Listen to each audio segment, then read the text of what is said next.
मैदान में दोनों सीटों पर हमारा बेटा ने बढ़त बनाई हुई है। इस वक्त की बड़ी खबर हमारा बेटा उनकी पैतृक सीट है दादा जिले का कांग्रेस जीत गई है हरियाणा च सरपंची और सामने ना सरपंच बना सामने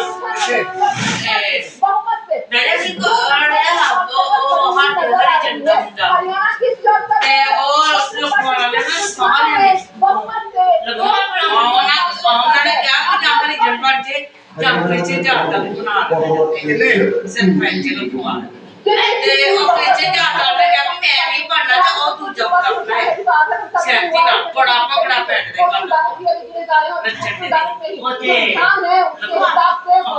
सारे पेट में शांति रखना